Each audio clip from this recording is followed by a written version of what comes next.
What's going on YouTube? This is IPSec. We're doing search from HackTheBox, and the initial foothold was a bit of pain getting the first set of credentials, but once you get those and get the ball rolling, this is a super solid Active Directory box and probably a must-watch video for anyone wanting to learn about Active Directory exploitation because it just has so much in it. We have user enumeration, password spraying, kerberoasting, Bloodhound, file share enumeration with CrackMapExec and the Spider Plus module, and with both Bloodhound and that module, we use the JQ binary to manually go through the actual output files to do better searching, so that's pretty cool.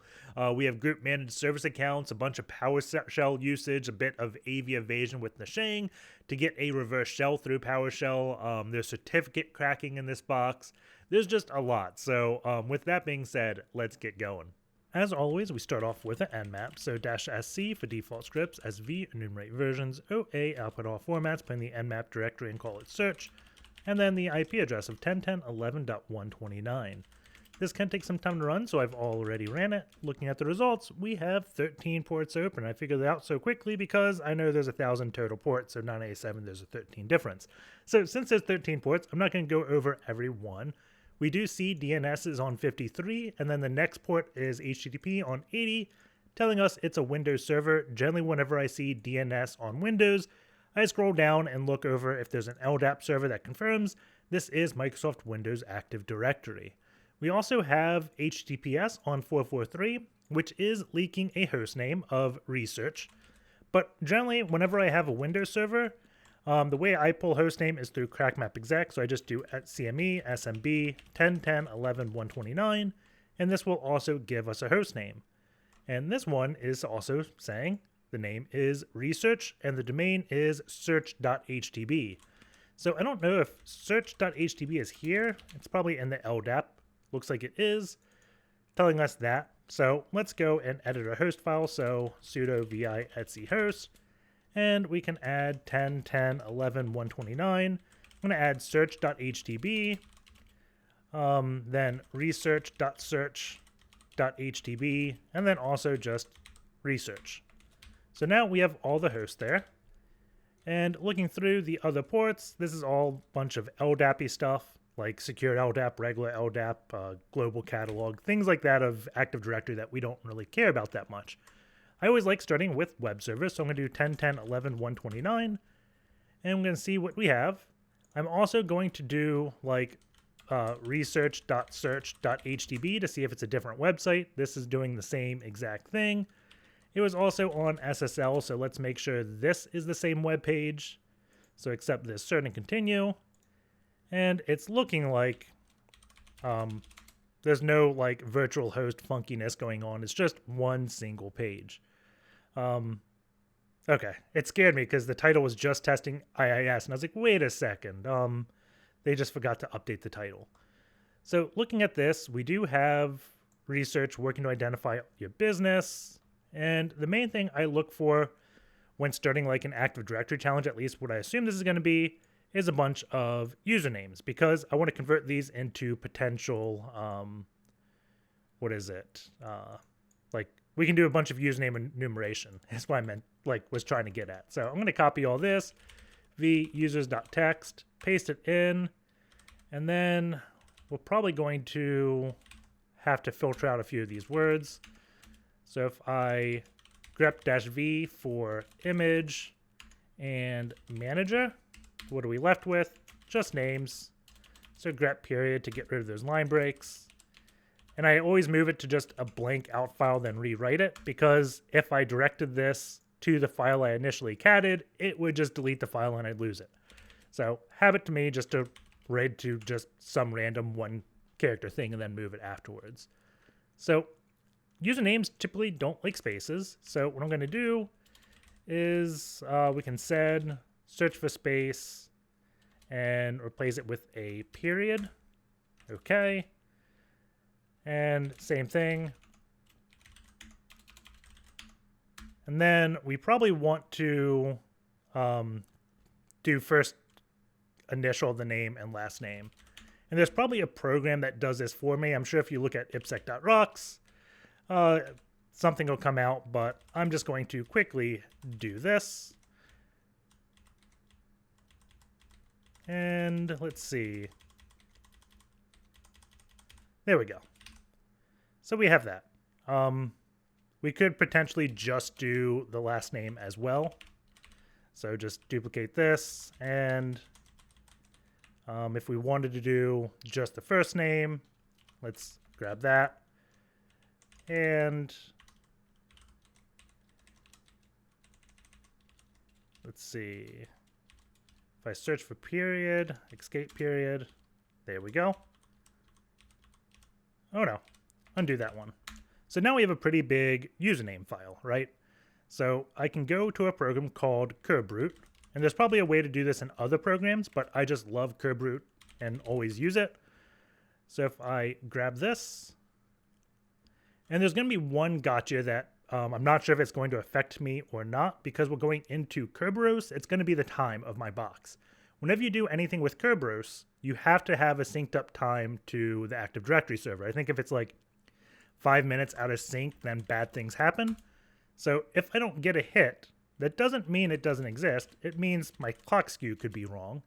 So that's the first thing I'm going to check if this doesn't work right away. And then I'm going to anyways, actually we can verify. So if I do NTP, what is it, date, and then just -Q, this isn't going to update my system clock. It's just going to check. So if we do this, we can see this is probably 6 minutes off, I want to say. So this Kerbrute command will probably fail, which is good. We want it to fail, so I can show you it failing, which doesn't sound like much, but when you're doing these types of tests, knowing when tools fail and how to prevent it is key, especially when they silently fail. So I want to do user enum, because we want to enumerate valid domain users via Kerberos. We don't know the password yet. And then the flags for this is just the username list. So if well, we may want to specify the DC. So 10.10.11.129. And -D, we can say search.htb. Oh, it succeeded. So we know it's first name dot last name. Let's see, date. Let's see if I can change the date. Sudo date, I'm going to say 012222.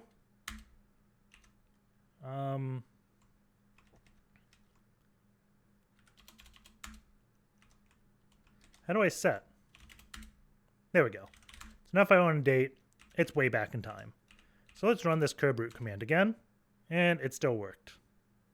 Well, darn. I wonder if it wouldn't work if it's a valid password. I could have sworn this should not have worked, but oh well. Let's do NTP date again without that -Q to update our clock. And then run Kerbrute again, see if we get any more users. Maybe we will, maybe we won't. Let's see. It seems like it's definitely taking a bit longer to do it now that our clock is synced, but still only 3. So 6.4 seconds. That is weird. Okay. It was just that one time that was taking longer, but we have these users. It's automatically going to check for, what is it? It's not Kerberoasting, it's the other one. Password may be stored in reversible format. Since we don't have hashes, we don't have anything here. So it's time to try to get more usernames from this to see if there's anything else that we missed. It also only got a few. If we look at this, it got Sierra, Keeley, and Dax. So Sierra, where's Keeley?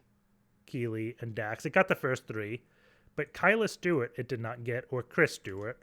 If I go into users.txt, Kyla Stewart, I mean, that looks correct. So I just want to make sure like my copy and paste didn't screw up.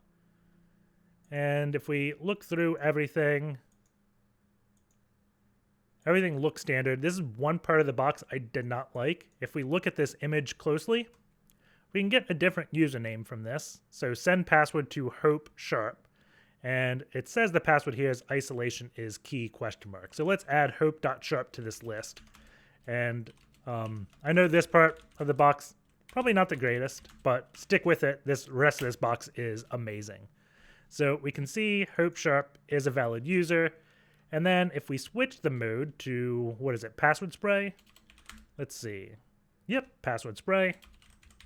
It's test a single password against a list of users. So I'm going to change this to be password spray. And then do a -h because I want to see how to do this. Username, word list, and password. So let's do isolation is key ?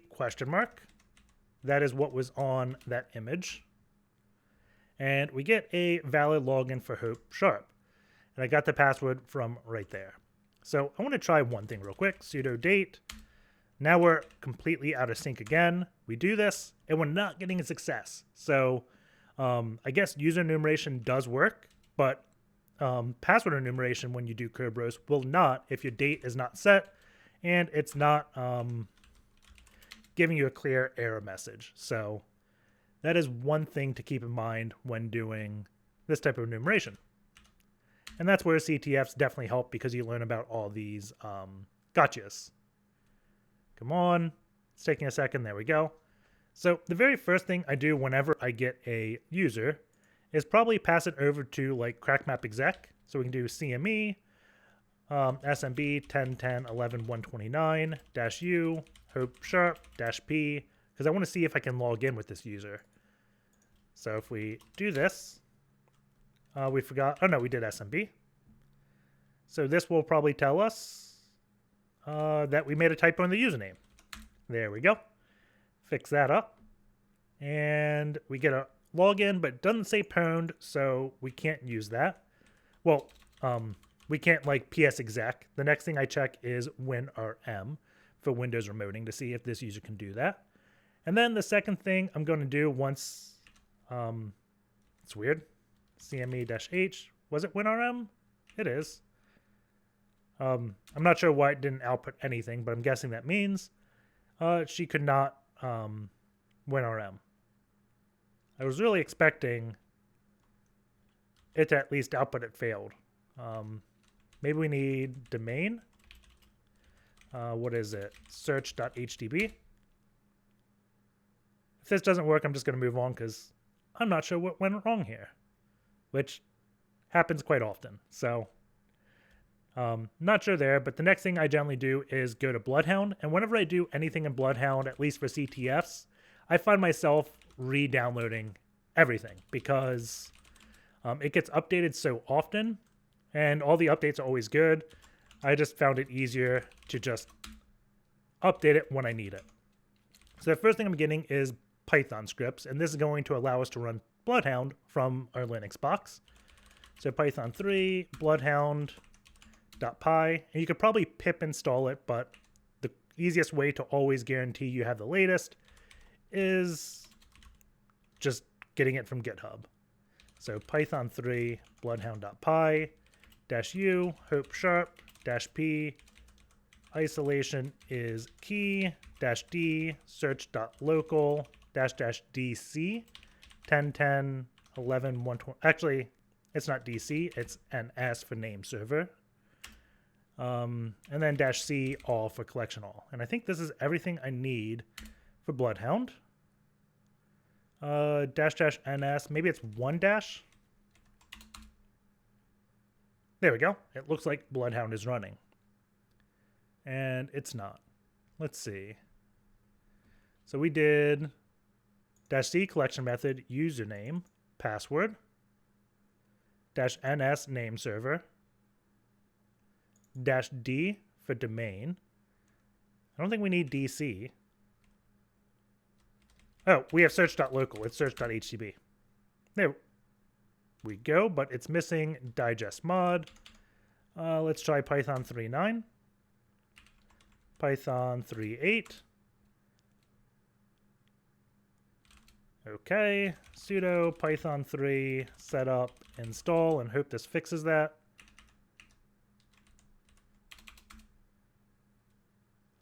This is a weird pip error. Missing parameter. Let's see. We can just Google this real quick. If not, I may have to pause the video and come back when I figured out What happened? This is definitely an in-packet error that I encounter quite often. Let's see. Latest version of in-packet. Let's see. Let's just try running this. pip3 install in-packet upgrade user. And maybe this will fix that dependency issue. One can only hope. No. So I'm cutting out quite a bit of troubleshooting. If you go over here, we can see I went to a bunch of sites and I couldn't fix this one issue. I want to say it's like within the hashlib module, but the easiest thing is to just do this correctly. So whenever running these Python scripts, you should have like a virtual environment so things don't step on each other, which is what happened here. I had two programs that installed different dependencies for doing crypto stuff, and now I got some weird dependency conflict. So I'm going to do python 3-m vm, and we're just going to create a directory called .vn for virtual environment. And then we can source .vm bin activate. And now I'm in this environment, so now if I do a pip3 install period, it's going to go download all the modules and put everything in this virtual environment so nothing conflicts with each other. If I go and run this command again, we get an error message. LDAP, this looks like a authentication one. Oh, I forgot a question mark in the password. So let's add that. And hopefully we get all the output. So it looks like it has connected. It's going to start dumping things. So while it dumps, let's do a sudo neo for j console to start this up. And then I'm going to download Bloodhound. So I'm just going to do Bloodhound GitHub, search on Google. And let's download the latest release. So go to releases. We can see February 9th. So 2 months ago, this was updated.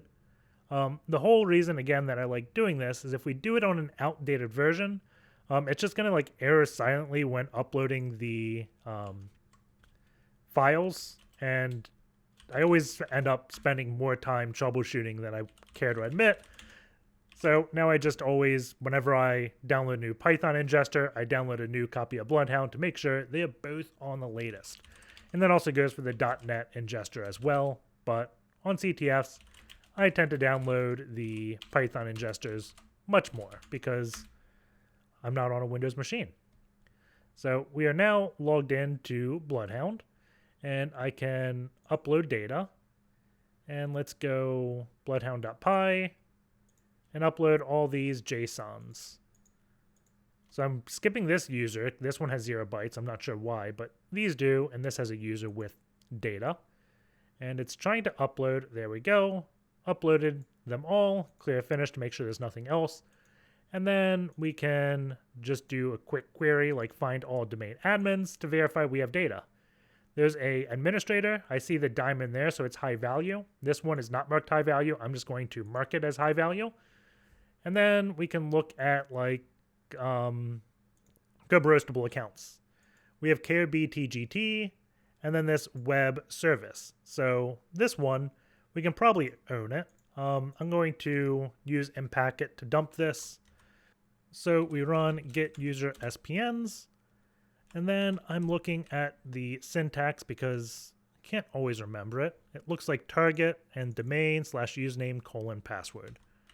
So let's do search.htb/hope.Sharp : isolation is key ? And there we go. We have it looking like it dumps. There's a -output file. So let's do output file. And I'll call this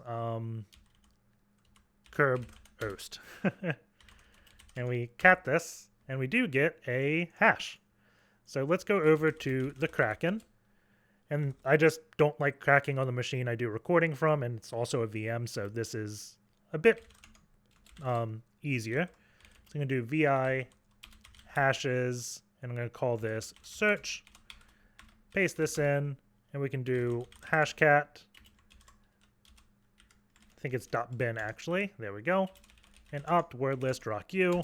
And I'm not going to specify the format because Hashcat has an auto detection mode and it should be able to catch this. And we do see recovered 1 out of 1. And I say it should be able to catch this because like this is specifying Kerberos, the encryption type. It's specifying enough for this. I want to say this is like triple des encryption type or something, but it's specifying everything it needs to auto-identify. If it was just like an NTLM hash, I may not do auto-identification because NTLM conflicts with a lot of things because a lot of things can just be 32 characters of hex, such as MD5 sum. So, yeah. I'm just going to do a -- show here so we can see the password, and we have @1,000,000baby. So let's go back over to our host. I'm going to do vcreds.txt, and this was web_service. We have that, and was it Hope.Sharp is isolation is key, ? Save this, and let's go back to Bloodhound, because we can now mark this guy as owned.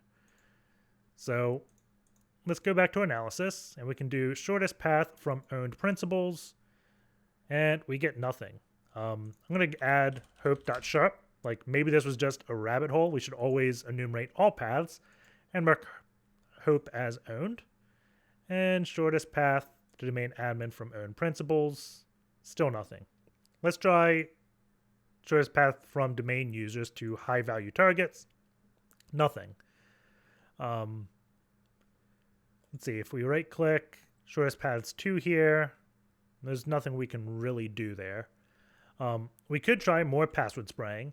And one thing I really like about Bloodhound that a lot of people don't really use is how it writes everything, because everything's just in these JSON files. So we can easily pull a username list from this because we only got like 3 valid users from our initial user enumeration. Then we found 2 others. So we have a total of 5 usernames. However, if we do cat this JSON file, and we could also, let's see, CME, let's do CME SMB 1010 111 129. Like we could also do this. Isolation is key. And I think -- users, like this will also dump all the usernames. The things I don't like about doing this is it's making extra queries. It gave us a lot of good information like bad password count and things like that. But say we didn't want to query the domain again, or maybe like we lost access or or persistence requires a user logging in because we never escalated, but we had Bloodhound data. I always like being able to reuse this data, right? The thing I don't like about Bloodhound is it's not easily searchable in this interface, but it is JSON. So if we do this, 262, is it 3? What's it wanting? 1 users, there we go. So if I do JQ dot, we can get a lot of information, right? I'm going to do pipe it over to keys. And we can see there's 2 different keys, data and meta. We can see meta right here. It's just saying information about this. It's the users file, and there's 107 users. It's version 4. We don't care about that. So let's do dot data. And the first thing I notice is we're going into a list, right? We have this bracket. I can do a head as well. And we see it starts off with that. To get rid of the bracket, we just do a dot and then open close. Maybe it's not even a dot. Maybe it's just, yeah, open close brackets. So now we got rid of that, so we're no longer there. And if we look at this data, we want, let's see, stuff out of this properties because we have this name here. So if I do a dot properties, let's see, let's pipe this dot properties. Nope. Let's see. Data. And then dot properties like this.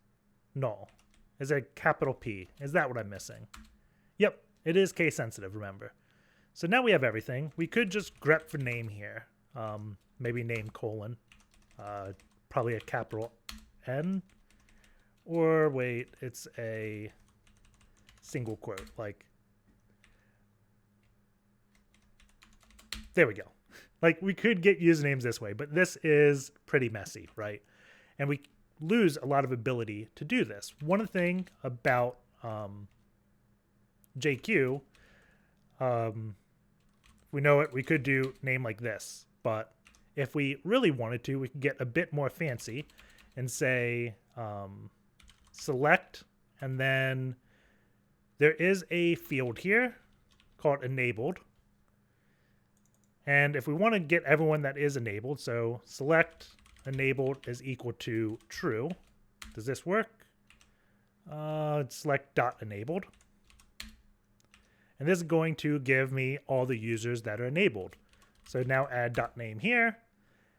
And we have all these. We could do enabled equal false. And there's 2 users that are disabled. So you can really see the power here, right? We could do get rid of this, and we could say give me name and I think plus description, right? And we may want to put a colon separating it. So now we got names and descriptions. A lot of users don't have a description. So we could go back here and before this do a select where dot description is not, I want to say it's null, but we go up here. Let's see, where is description? Right here. So that one has something. Its value is null. So where description is not null. And now we have a list of everything with a description. We could also filter this out and say also select enabled is equal to true. And see every description for accounts that are enabled. Test if it works by doing equals false, but this really lets us parse through this data. If you hate all these like double quotes, you can do -R to put it in raw mode, and it gets rid of those. So this was a long tangent, but we really don't care about things being enabled or whatnot. I guess we do care about enabled. So dot enable is equal to true.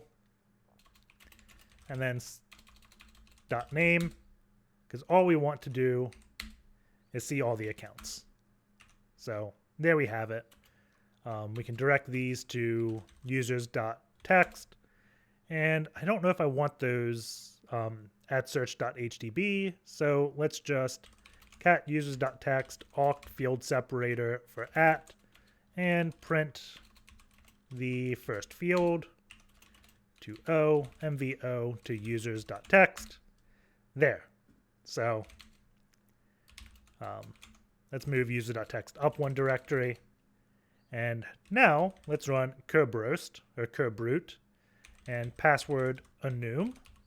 We probably have it on a session. Let's see. Here, kerbrute, there we go. Password spray, users.text. We need to go up one directory.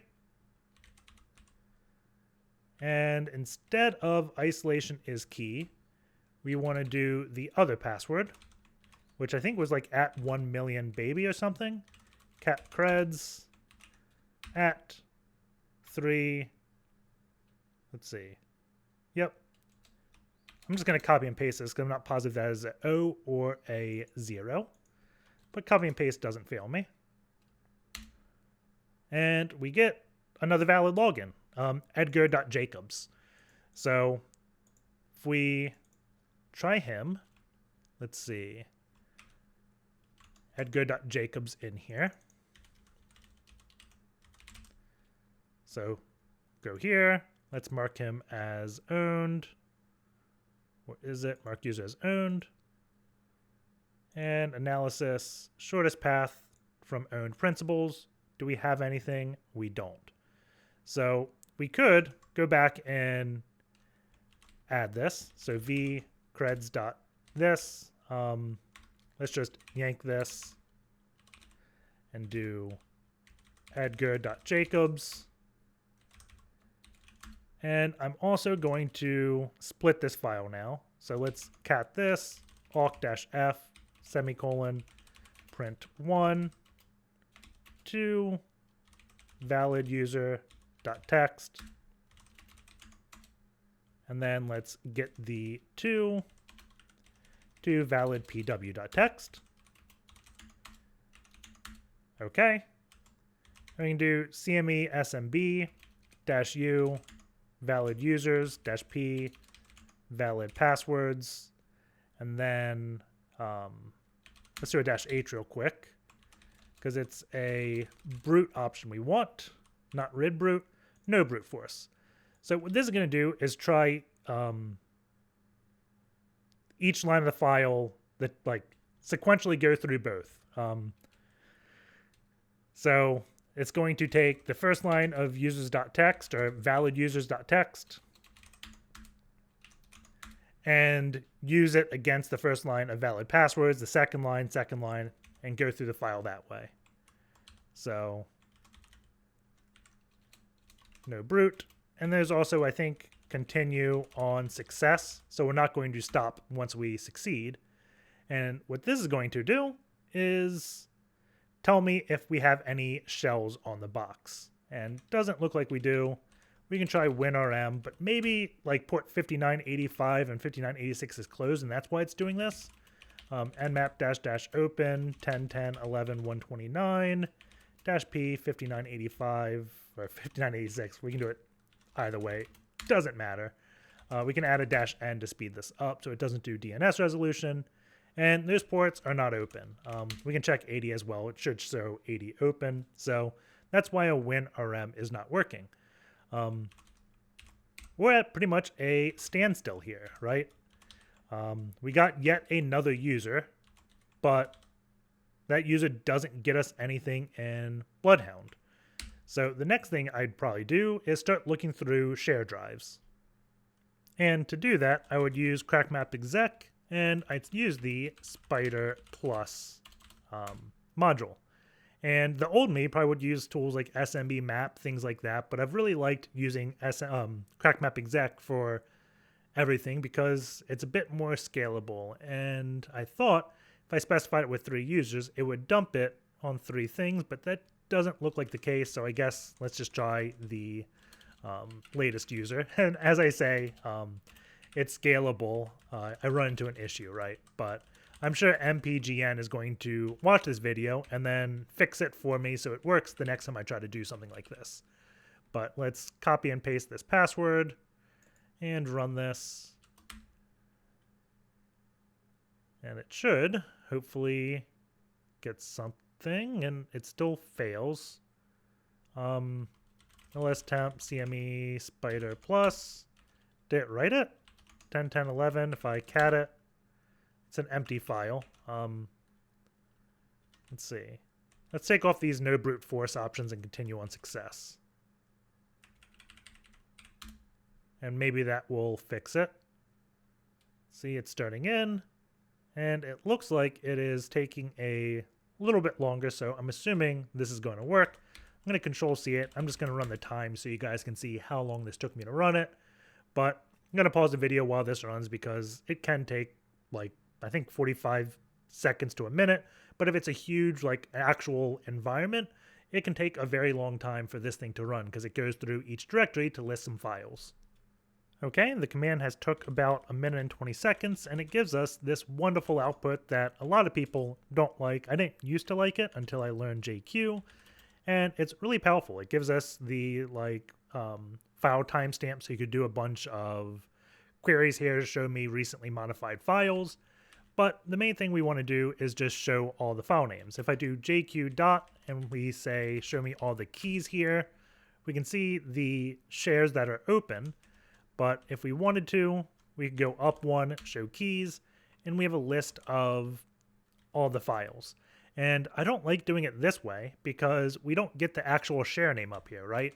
There's a bit better way we can do this. If we just go back to keys, we can say map underscore values on keys.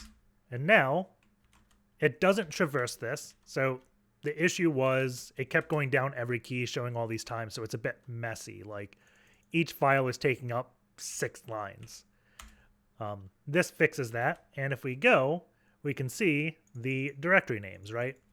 Or the share names. So we can see this cert and role has a few files.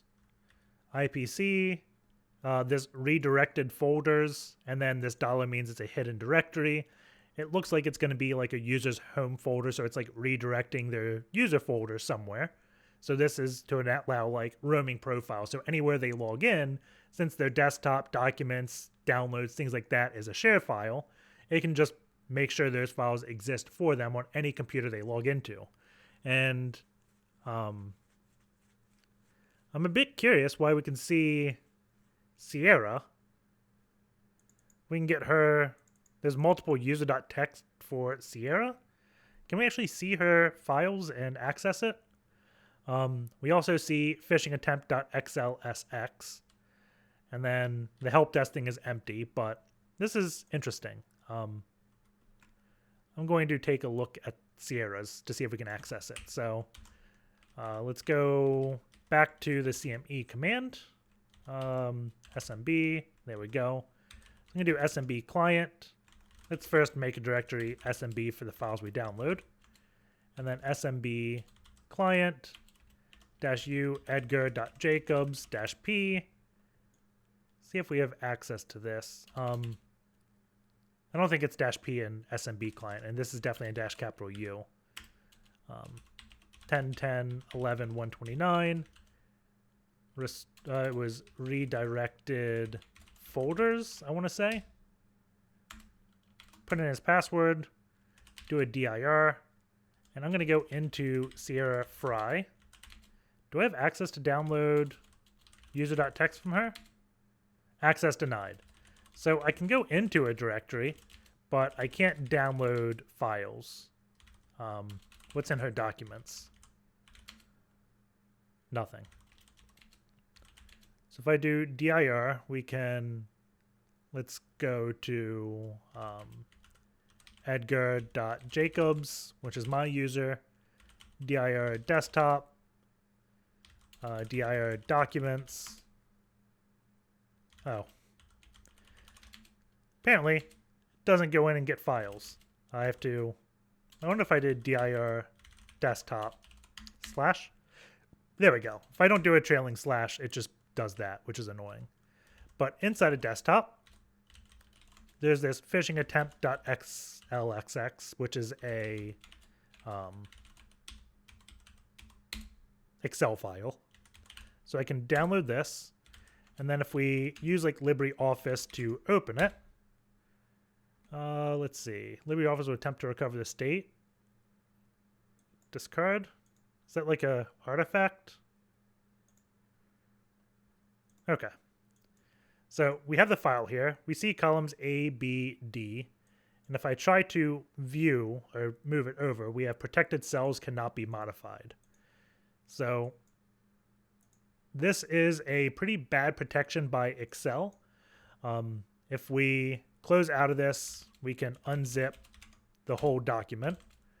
And if you Googled around, I'm sure you'd find it. But I'm just going to look for file's name sheet, because it is sheet2.xml. When you looked at it, if you looked in the bottom left, you saw sheet 1, and then sheet 2 was passwords, right? So that's why I'm knowing to go straight to sheet 2, because we're on the second tab, and the next time I open up, I will point it out. But I'm going to search this for protection, and essentially, we just delete this line, this sheet protection algorithm. Just delete this whole entity. So go here, highlight this, delete it. That is now gone. So let's save this. And I'm going to do a zip. We're going to call this, what was it? phishing.xlsx -ard recurse and zip everything. So now when I do LibreOffice on this phishing document, it's going to open it up. And if I go here, if I can click this column, we can now see the passwords, which is awesome. So we have unprotected this file. So I'm going to, we can just do it in this pane up here. V, what is it going to be? Fish-u.text. Put all the users here. V fish-p.text. Put all the passwords. So this looks like the help desk or IT team, whoever this user is a part of, ran a phishing exercise against a bunch of employees and logged the credentials they typed into the website. So now what we're doing is testing which ones are valid. CME, SMB. So I guess I don't have it in this pane. Was it fished u.text, p, fish p.text, no brute force, continue on success. So now we're going to use CrackMapExec to see if any of these credentials are valid. It did not seem to work. Oh, we're on WinRM still. Let's do SMB. And we have Sierra.Frye is valid. So we could go straight to her directory now because we know we had files from her and be able to download user.txt, but I'm going to see what she has here. So if I do Sierra.Frye, I'm going to mark her as owned. And then we can do the shortest path from owned principals. Is anything going to come up? It does. So Sierra.Frye is a member of IT security, which is in the ITsec group, who can read GMSA password, so group managed service account. She can read this password, which has generic all, to Tristan.Davies, who can be a member of domain admin so he can do anything he wants in the domain. So this is a pretty cool attack path. If we had done like shortest path to domain admins, we'd also see this. It would just be, if we did this from the very start, we'd be able to see this path, is what I'm saying. So we have domain admins, Tristan, this ADFS, the group managed service account, and anyone in member of ITsec can read that. And we can see now we have an owned principal, right? So we can mark this whole group as high value. So now the issue is we don't know how to get commands being ran because it doesn't say owned here. We don't have WinRM. So I don't know exactly what we can do with Sierra.Frye. I guess we should run CrackMapExec Spider Plus again with her and see if there's any other files. So CME, SMB-U, Sierra.Frye-P, put in the password -M, Spider Plus, and we'll run this command again. We forgot the IP address. And this will probably take a minute or so. Let's just run a time as well. But probably a minute and 20 seconds it'll take to run. And a minute and 18 seconds later, we have it finished. So let's go do our JQ command again.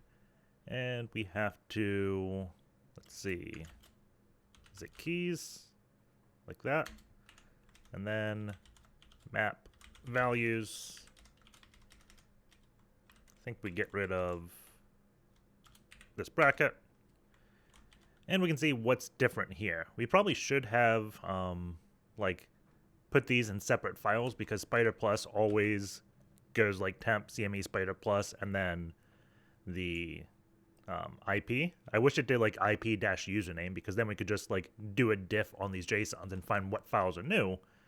But we can look at this. We have downloads, backups. We have a PFX. This is like a user certificate. We also have the certificate authority here, and of course, user.text if we want it. So I'm going to do another SMB client to download these files. So I'm going to go into my SMB directory. We can get her credentials up here and do SMB client -U Sierra.Frye.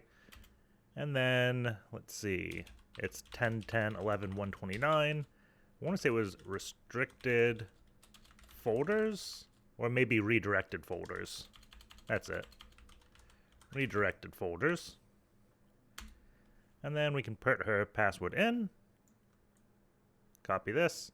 And we could also use like CrackMapExec to download files. I don't know why I don't do that.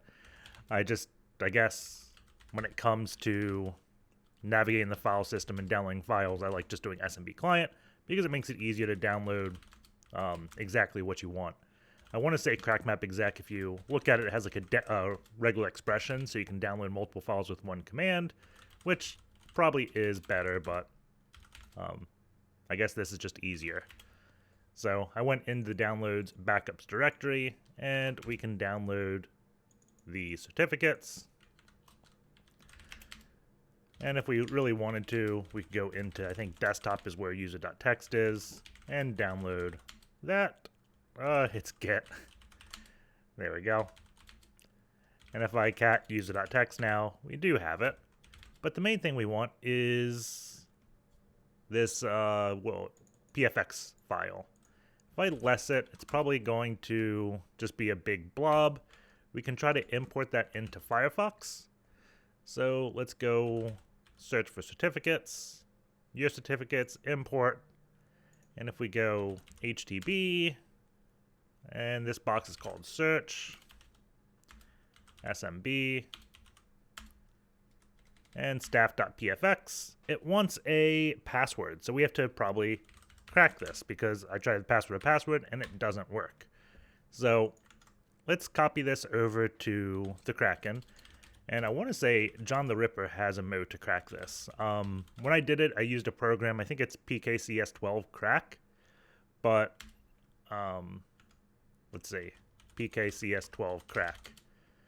I want to say this is the application I had used. Come on, PKCS12 crack, GitHub, search it. This is it, crack PKCS12. But when I was doing some searching after doing the box, I did see John may have something. So if I search for hashcat PFX crack, this will probably bring me over to an issue or maybe something on the forum. And someone, let's see, this is where they wrote that program. So it's actually on SourceForge originally, but we found it on GitHub. Let's see. If you read this whole thing, it doesn't, like, no one says they convert it to John, or convert it to hashcat, but someone says that it is in John. So if we do John format PFX, and we can try this. And this is 2012. I'm going to search hashcat real quick. Hashcat example hashes. Go here, and I'm just going to do a search on PFX, P12. Doesn't come up, so I'm guessing it's not in hashcat still. So let's go over to the Kraken. I think it's opt John. I think it was dash format equals PFX, and then the file, and then John's is dash word list, I want to say, is equal to opt opt word list rocku.txt. Is that it? Invalid UTF encoding seen on staff.pfx. Let's see. PKCS12. I don't know what they did. Maybe it's, I need the dash T. I don't know what that does. That is a dash T. Huh. Let's see. We can just do a DOS to Unix real quick on this. I doubt this is the case. Binary symbol found skipping. So I'm not sure about that. So let's just go to that crack PKCS12 GitHub. See if this works. Git clone. Actually, let's go into opt. Here. See /configure. Make. And it is, where did it download to? Or in build to? Probably miss? No? It's in SRC for source. Okay. So we have this. let's see, -d dictionary, t number of threads, and file to crack. So -d opt word list rocku.txt, and then the PFX. And it does 12 threads by default. So this looks better. I wish it gave me like some type of progress. See, we could do -v for verbose mode, prefix for brute force, so that's like a combination attack, I think. So I'm going to add -v. We can run a time on this as well to see how long it takes. Ah, -v. We have exactly how fast this thing is. It's doing 20,000 passwords per second. And is this number going down? It looks like, no, that is going up. So I guess I'm going to just let this run and hope we crack it, I guess. So we'll see how long this takes. And there we have it. About 4 minutes and 30 seconds later, we have the password as Ms. Pissy. So now we could load the certificate. The issue we have is we don't know what this certificate goes to, right? There is no like Windows remoting port or anything to authenticate with that certificate. So I'm going to run a Go Buster on this to see if there's anything we are missing. So I'm going to do, let's get out of this SMB directory. Actually, let's get out of that whole virtual environment we were in and just do Go Buster -u for URL. Put this in. We can put it in directory mode.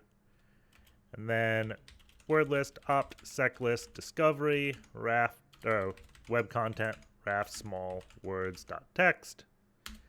And let's see if we have anything. So we found images, JavaScript, CSS. It's looking like it's not, oh, it is Windows, so it's not case sensitive. We could have done lowercase. I forgot that. We do have this /staff directory that goes to a 403. So if I do /staff, we have just a forbidden. Access is denied. So let's see what happens if we import our certificate, because this could be doing some type of mutual SSL authentication. So let's go back in preferences, cert. We can import. Let's go to this staff.pfx, put in the password, and that imported successfully. Now, in order to use this certificate, we can't have it like pop up an error message, right?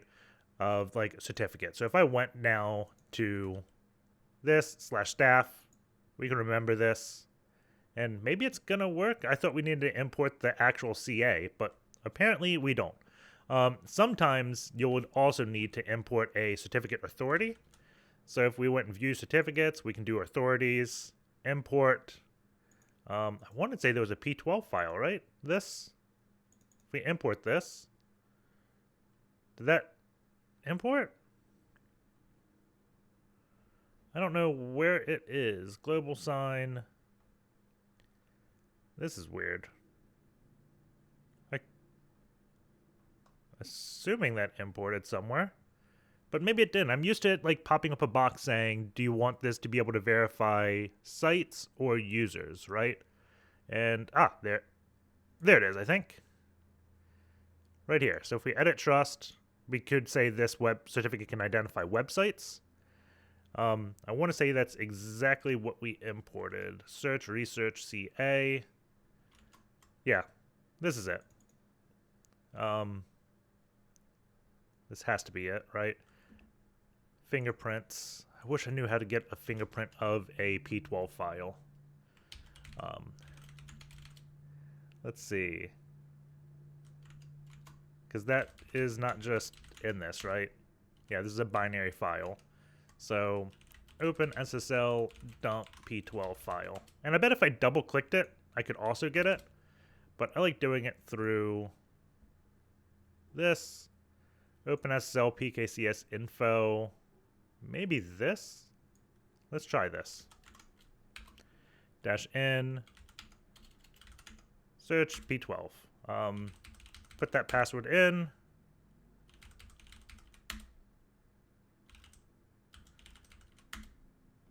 Is this it?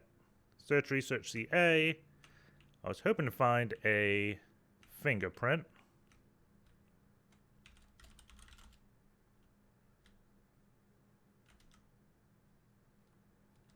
I'm actually not sure. Let's see. PK.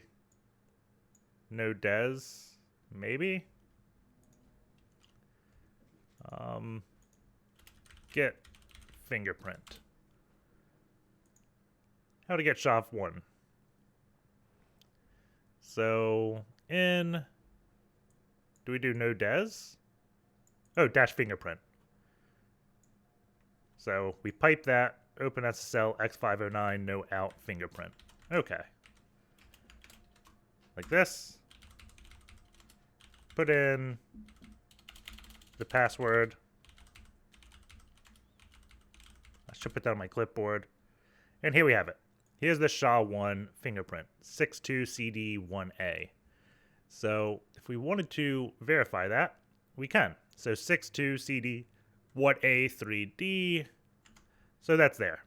But that was not needed. I was just showing something you may want to do. And of course, when we finish this box, we probably should delete this certificate, because if we leave it on our box, like this one, that means anyone with this certificate can man the middle or SSL connection, which is not good, right? So let's just delete that one from an old box. You should periodically clean these things up. This is one of the reasons why some people don't like using like Burp Suite on their main web browser, because if someone pops their system, steals the Burp Suite certificate, then they can always just man the middle all the SSL connections, which is bad. So let's go back here. Let's go to PowerShell.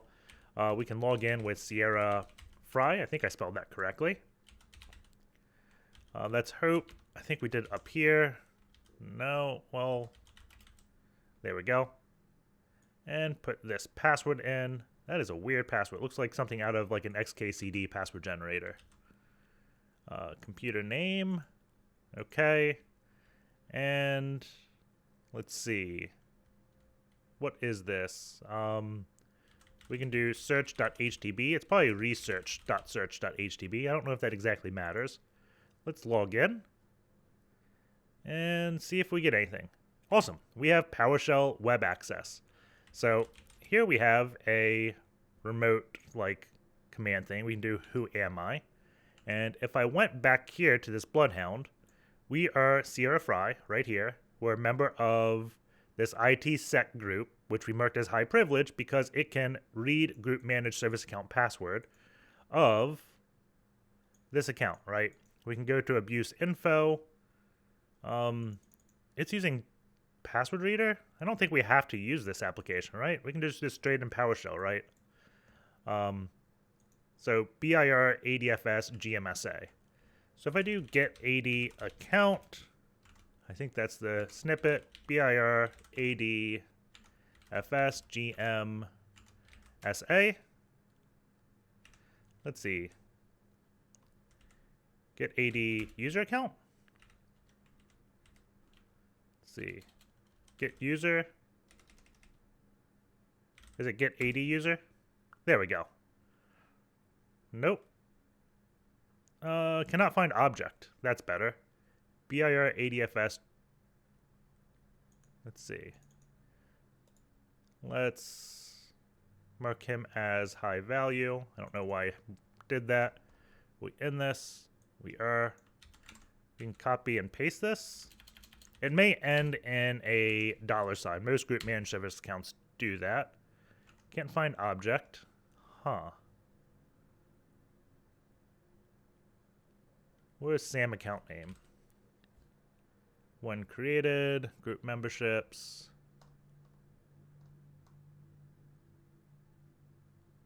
It's a service account. I wonder if there's a special thing for that. I'm going to do Get-AD user. Was it edgar.jacobs? So that does work, but this one does not. Let's see. Is there a Get-AD service account?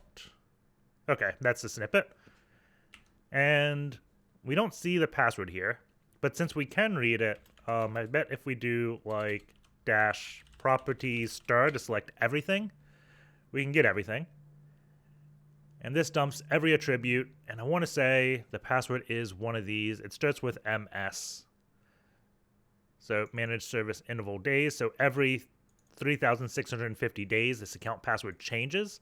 I don't think that's default. I think it's defaulted to like 30 or 60 days, right? But that's the whole benefit of group managed service accounts is the passwords automatically rotate, and the passwords are also very secure. So let's see. MS. Where is it? Maybe this is slightly different than I'm used to. Let's see. We can just go over to Google real quick. Do this. Read GMSA password. Clear text GMSA password from Active Directory. DS internals, right? And let's take a look at what they do. So here they're creating the group managed service account. We don't really care about that. We just want to view the password. So here we have retrieve. It's using that Get-ADServiceAccount that we did. Properties. MS managed password. Let's see. Do we have this? Was it MSDS managed password? It is. Managed password ID. So it doesn't have that attribute. Let's do dash properties, specify this. And if we specify it, we do get the attribute. It is going to be just like gibberish. I bet if we go here to decode it, let's see. So we can do GMSA is equal, and then we do dot that attribute. So let's go back here, hit up, and then we can say GMSA is equal to this, and then paste in this. So we have MP here, and this is, I think, the password. Let's decode it real quick. So they do convert from AD managed whatever password blob and MP. And the password just bytes. It's not even like characters. So you can't really display it. You can't type it, which makes it super secure because you would never crack this password. So if like this service account was kerberoastable, good luck cracking that password because it is a bunch of bytes. So the key space is huge. You can see it's a lot of characters. So it's like as secure as it can possibly get in terms of protection from cracking. So what we want to do is probably save that into an attribute so we can use this password. So let's go down here. We can just hit up, and then I can do like password is equal to, and we can do dot current password. Actually, we can do secure current password because this looks like it's a secure string of the password. And this saves us a step because we won't have to convert this to a secure string. So that should have the password. I'm just going to call this secpwd because that's generally what what the security industry uses for that. And if we do cred for credential object, we can say new object, system, management, automation, PS, credential, the username. So this username is, let's go back to Bloodhound, BIR-ADFS GMSA. So BIR-ADFS GMSA, and then comma, the secure PWD for password. Okay, so we have this credential object, right? And there's the account, there's the secure string. So if I do an invoke command, we should be able to switch users. So computer name 127.0.0.1, credential as our cred object, and then script block. Let's just do who am I? Does this come back? It does. We are now this user. So if we look at what this user does, he has generic all over Tristan.Davies, who is a member of domain admins.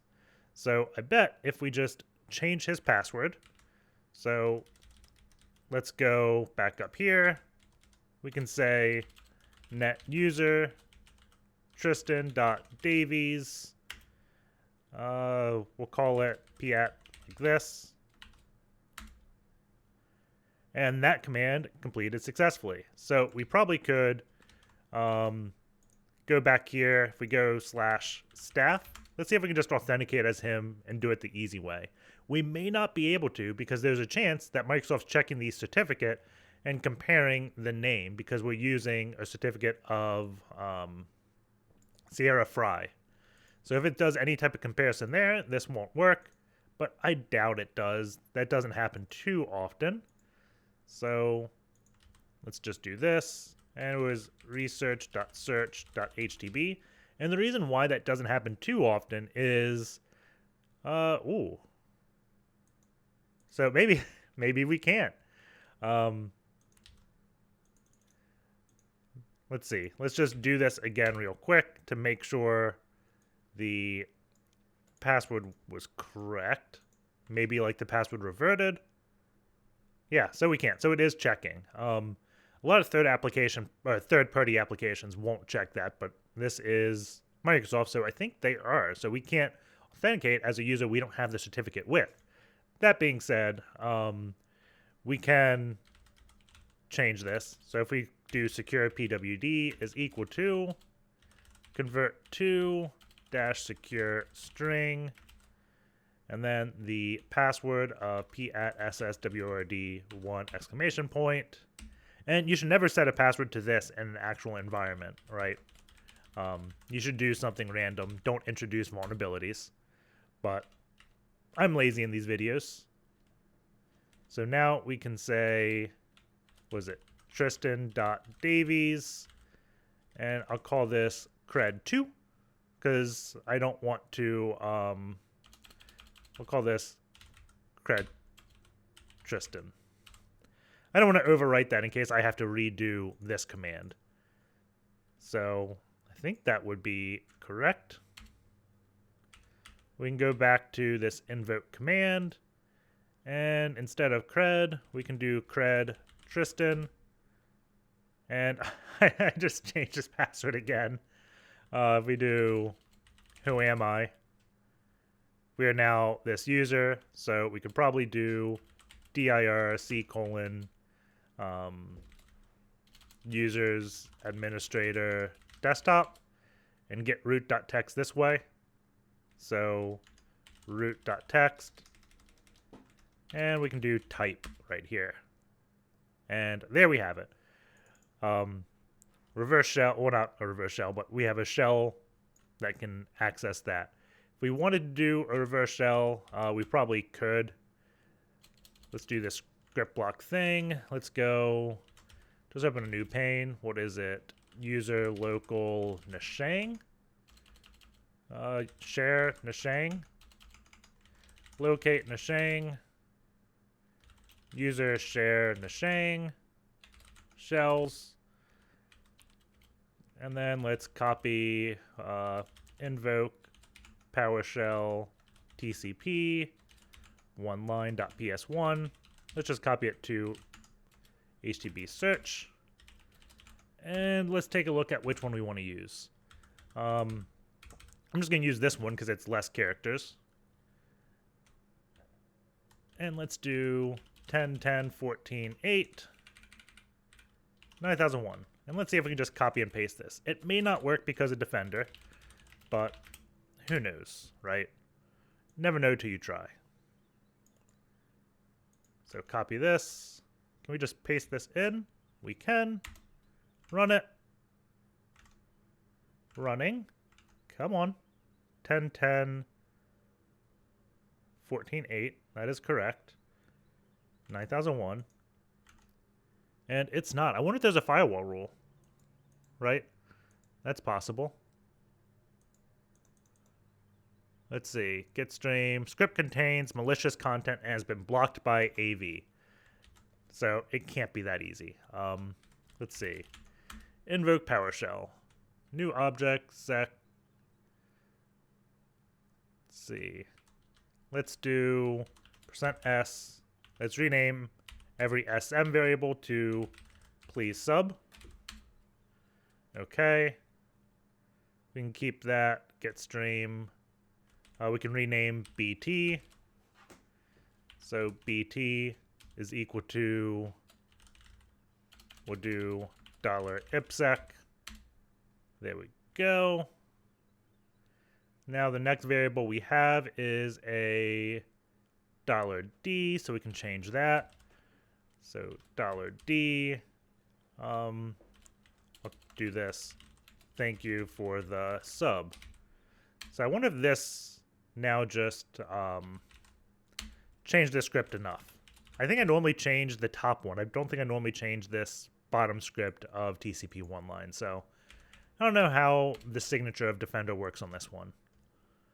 But if we submit, still contains malicious code.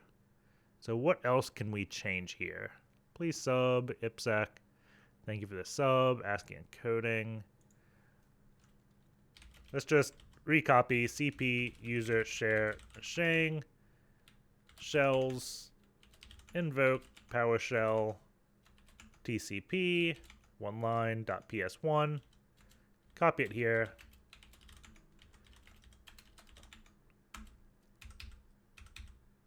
And I'm going to try this top one. Not sure what the top one's different. I wonder... No, there's definitely some extra things because I didn't see this PS space. So let's rename client to be ipsec. There we go. We have to redo this. So we can do 10.10.14.8, 9001. Stream to be please sub. Okay.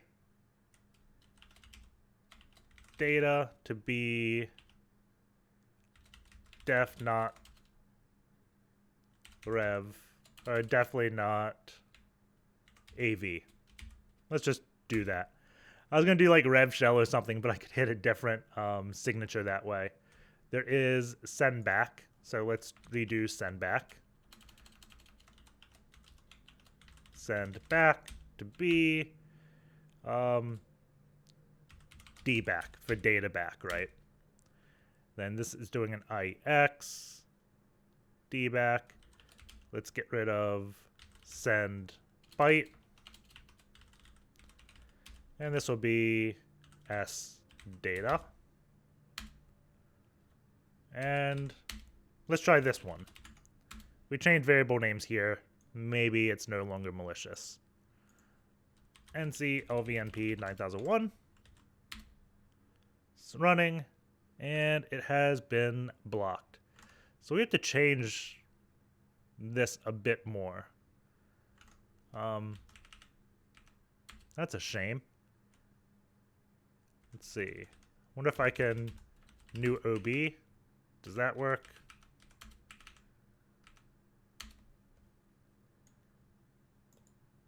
Let's see. Thinking about it. Nope, not recognized. So we can't do that. Let's see. System net sockets TCP client. Wonder where the trigger is. So I'm going to cat this invoke PowerShell TCP to be ipsec.ps1. We should have just copied, but oh well.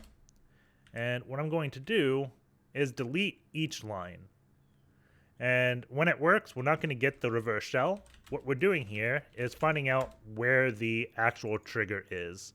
So what function we have to change, right? So NCLVNP 9001, run this. We need to close it. It's running. Don't have a connection back. It's thinking. We're probably going to get a AV hit. Oh, no, we got it. So, let's do that copy again. So we know the signature is in this please write, subscribe, write. Or, well,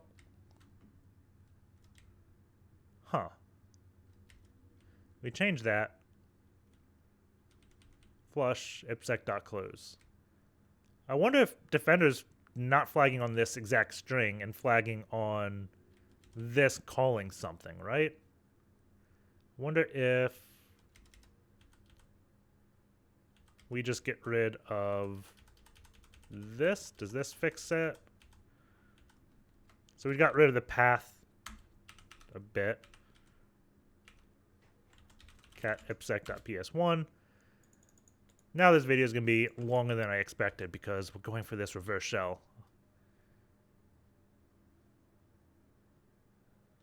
It's running. It's probably going to be detected as malicious, right? We changed those variables. I don't know exactly what it could flag on this, right? I guess we could kill this ipsec.close.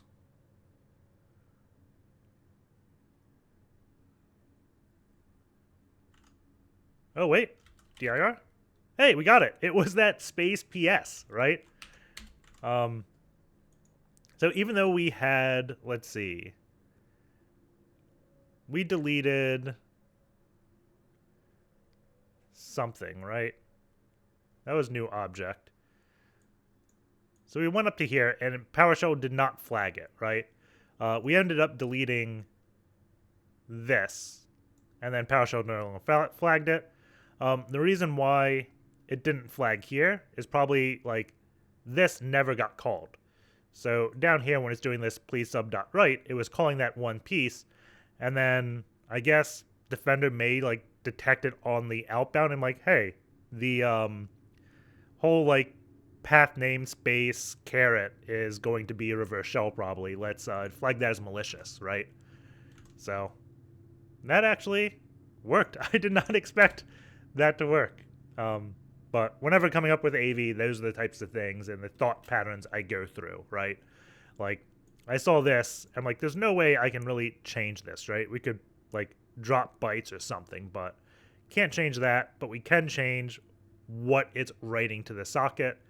And what it was writing was the path, then space, the colon. Or not colon, but the greater than sign. So, there we have it. Now we have a reverse shell. Where's Sierra.Frye? Oh, because we're not doing that whole invoke thing, right? So if we exit this command... No! Shoot. We can try this real quick. I don't want to do the whole GMSA thing again. So if I have to do that, we're just going to call the video. But if I don't, we can do it. If you put that reverse shell in the... what is it? The invoke command, that should work, right? Because if I do this up arrow, I no longer have history. So sec pwd is equal to convert to secure string. And we did password 1 exclamation point. And this is the benefit of using weak passwords. You can actually remember them, right? So create this. And then cred is equal to a new object system manage. Oh, I do have tab all complete. Awesome. Automation ps credential. And then Tristan.Davies sec pwd, and then invoke command,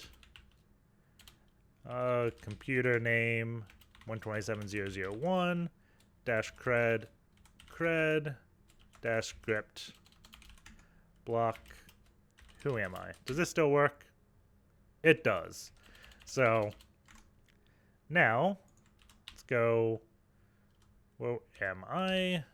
Cat ipsec.ps1. So if I put this in this command, hopefully it works.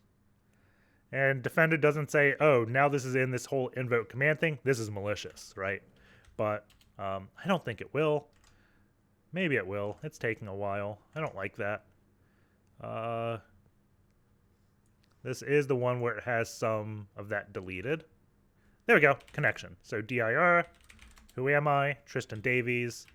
So there you have it, a reverse shell bypassing Defender. Oddly enough, the GMSA account on the file system has a dollar at the end, but in the commands it did not. But oh well. We can do administrator desktop and then type root.txt, and there we have it.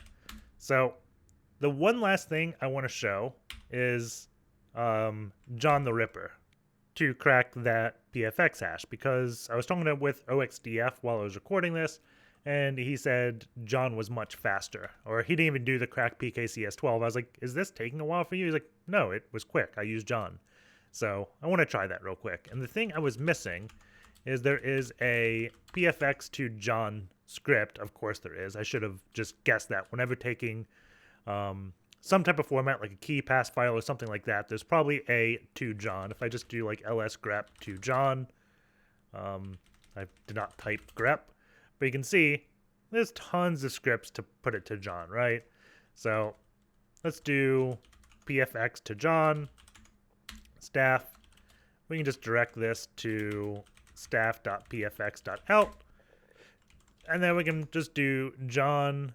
We don't need the dash format, probably. We probably just do -w for word list, opt word list rocku.text, and then what do we call it? Staff.pfx.out, I think.